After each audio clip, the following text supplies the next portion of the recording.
Chapter 7 The Coral Kingdom 2 weeks had passed. Thoughts of cannibals were far behind them. The Nautilus and its passengers were in the Indian Ocean. They were 600 miles west of Australia.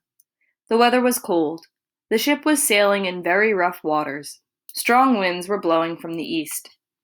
The ship was up to the surface of the water. Professor Aronnax went up to the platform. He saw Captain Nemo looking over the horizon.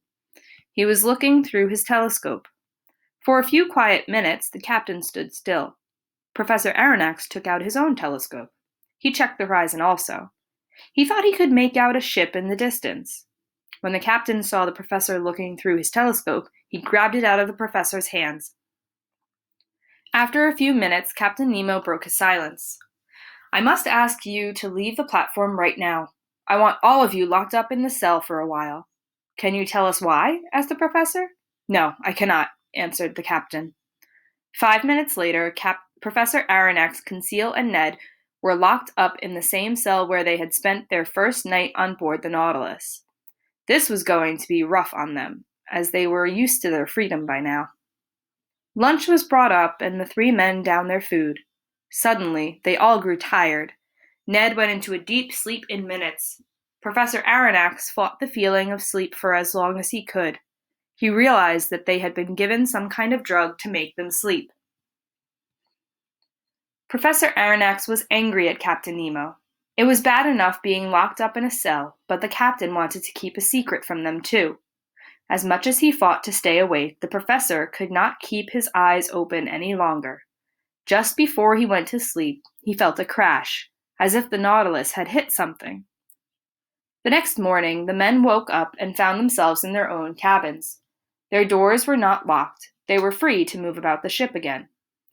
The men found Captain Nemo on the platform. He looked tired and unhappy. There was a look of sadness on his face. The captain finally broke his silence. "Professor Aronnax, are you a medical doctor?" "Why, yes," answered the professor. "I practiced as a doctor before starting my work at the Paris Museum." The captain asked the professor to look at one of his men. The professor looked at the man. His head had a bloody bandage on it. His head was cut badly.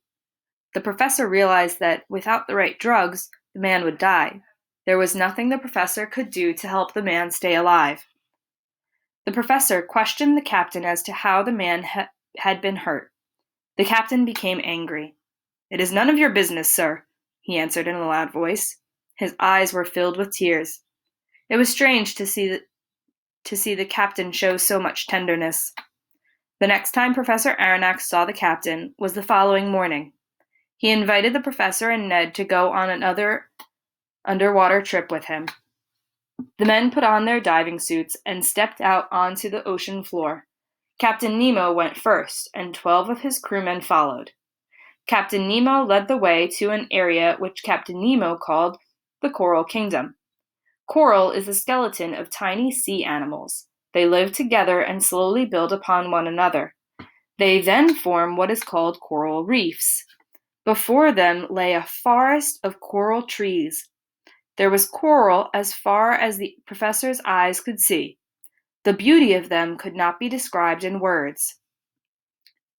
In the middle of this spectacle of beauty was a clearing. It was made by the hands of man, not by nature.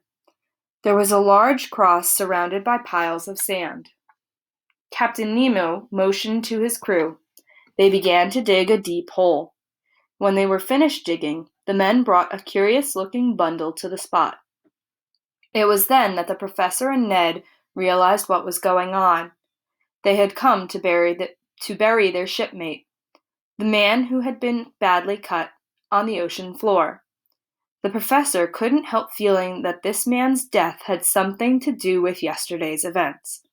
The last of the sand had been piled on top of the dead body. Captain Nemo and his men got down on their knees to pray. The professor and Ned did the same. There was silence for a few long minutes. Soon after, they all went back to the Nautilus. Captain Nemo spoke softly. "We have laid our crewman to rest in the Coral Kingdom. It was safe to bury him there. He will be out of reach of sharks and man.